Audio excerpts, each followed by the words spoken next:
दादा बहुत खुश थे क्योंकि पोता दूसरे मुल्क से उन्हें मिलने के लिए आया था गर्मियों की छुट्टियों में।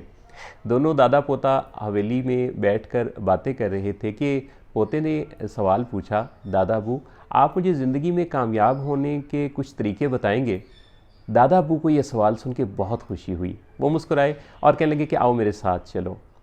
दादा अपने पोते को लेकर करीबी नर्सरी में चले गए जहाँ प्लांट्स बिकते थे। वहाँ से उन्होंने दो प्लांट्स ख़रीदे और घर लाकर उन्होंने एक को हवेली के अंदर और एक को हवेली के बाहर बो दिया। तो पोते ने सवाल किया कि दादा अब्बू ये जो आपने किया तो इसका उस मेरे सवाल से क्या ताल्लुक़। तो दादा अब्बू कहने लगे कि इस पर मैं तुमसे एक सवाल पूछता हूँ, तुम्हारा क्या ख्याल है कि इन दोनों प्लांट्स में से किसकी ग्रोथ ज़्यादा अच्छी होगी। तो पोते ने कुछ सोचा और कहने लगा कि जो हवेली के अंदर है उसकी ग्रोथ ज़्यादा अच्छी होगी। दादा ने पूछा कि वो क्यों। तो कहने लगा पोता कि इसलिए कि जो हवेली के अंदर है वो महफूज जगह पे है, जबकि बाहर वाला जो है वो महफूज नहीं है। उसे कई दफ़ा तेज़ आंधियाँ, तेज़ धूप का सामना करना पड़ेगा, कई दफ़ा जानवर आएंगे और उसे नुकसान पहुंचाएंगे। तो अंदर वाला जो है वो ज़्यादा महफूज रहेगा। दादा इस पर मुस्कुराए और कहने लगे कि चलें देखते हैं इनको बड़े होते फलते फूलते। पोता छुट्टियों के कुछ दिन गुजार कर वापस दूसरे मुल्क अपने पेरेंट्स के पास चला गया। 4 साल गुजरे कि पोता वापस आया। उसी हवेली में दादा अब्बू से आके उसने वही सवाल पूछा, दादा अब्बू आप मुझे ज़िंदगी को कामयाब बनाने के कुछ तरीके बताएंगे। तो दादा ने कहा कि तुम्हें याद है कि तुमने जब पिछली दफ़ा आए थे तो तब भी यही सवाल पूछा था और हमने 2 प्लांट्स ज़मीन में लगाए थे। तो पोता कहने लगा कि हाँ बिल्कुल मुझे याद है। तो दादा कहने लगा कि आओ चलो इन प्लांट्स को देखते हैं। पहले उन्होंने हवेली के अंदर वाला प्लांट दिखाया जो कि एक अच्छा बड़ा दरख्त बन चुका था। फिर कहने लगे कि आओ बाहर वाले उस प्लांट को देखते हैं।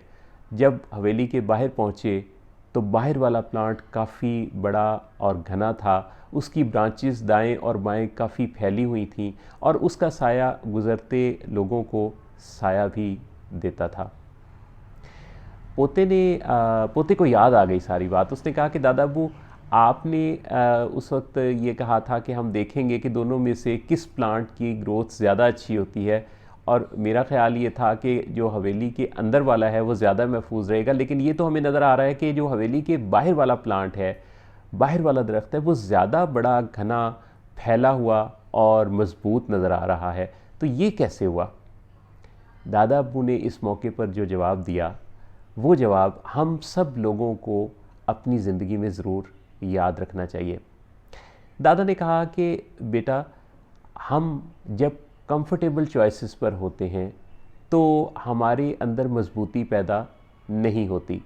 ये जो बाहर वाला दरख्त है इसने छोटी छोटी कई आंधियों के थपेड़े खाए हैं, इसने कई तेज़ तरह की धूपों को सहा है और गुज़रते गुज़रते इसके अंदर इसके तनों में इतनी मजबूती आ गई है कि अब इसे छोटी मोटी आंधियाँ कुछ नहीं कहती। यही इंसान का भी हाल है। इंसानी ज़िंदगी में जब हम अपने आप को छोटी छोटी मुश्किलों से बचा के रखते हैं, महफूज रहना चाहते हैं, अपने आप को हर तंगी से आज़ाद रखना चाहते हैं, तो हमें तंगी सहने, मुश्किल सहने की प्रैक्टिस ही नहीं होती और फिर हमें बड़े होकर भी आगे चलकर कोई छोटा मोटा भी प्रॉब्लम आए तो वो हमारे लिए बहुत बड़ा प्रॉब्लम होता है। जबकि अगर छोटे छोटे प्रॉब्लम्स के लिए ज़हनी तौर पे तैयार रहा जाए और उनको अपॉर्चुनिटी समझा जाए और उनको डील करने की स्किल्स को सीखा जाए, तो छोटे छोटे प्रॉब्लम्स, छोटे छोटे मसले, छोटी छोटी परेशानियां और मुश्किलात हमें दरअसल बहुत मजबूत बना रही होती हैं। और उसके नतीजा में हम जब ज़िंदगी में आगे बढ़ते हैं तो हमें बड़ी मुश्किलात फेस करने की भी सलाहियत और ताकत हासिल हो जाती है। और वो वक्त होता है जब हमें छोटी छोटी मुश्किलात या परेशानियां तंग नहीं कर रही होती। ये जो ज़िंदगी की मुश्किलात होती हैं ना, ये भी पज़ल्स की तरह से होती हैं जिनको हमें सॉल्व करना होता है। सो अपनी ज़िंदगी में जैसे किसी प्ले गेम को हम खेलते हैं और उस प्ले गेम के अंदर जो जो चीज़ें मुश्किल होती हैं उनको सॉल्व करने में ही मज़ा आता है, उसी से खेल बनता है, उसी से दिलचस्पी पैदा होती है और उसी से हम इंजॉय भी करते हैं। तो ज़िंदगी को भी हमें इसी अंदाज से लेना है कि इसमें आने वाली मुश्किलात, परेशानियाँ, तकलीफ़ें, ये हमारी प्रॉब्लम सॉल्विंग स्किल्स को डेवलप करने के लिए, मजबूत करने के लिए और हमें हमारे प्रॉब्लम सॉल्विंग मसल्स को एक्सरसाइज करवाने के लिए आती हैं। याद रखिए, अगर आज आपको किसी मुश्किल का सामना है तो ये कुदरत ने आपको फलने फूलने का एक मौका दिया है। तस्वीर का ये रुख ज़िंदगी के हर मौका पर, हर मोड़ पर ज़रूर याद रखिएगा। मेरी दिली दुआ है अल्लाह रब्बुल इज़्ज़त आपको बेहतरीन ज़िंदगी अता करे, हर मुश्किल परेशानी से आप महफूज रहें। पर अगर कोई मुश्किल परेशानी आए तो आप उसको ऐसे हंसते खेलते फेस करें कि जैसे ये तो मौका है तरक्की का, आगे बढ़ने का। अल्लाह आप सबका हामी नासिर हो।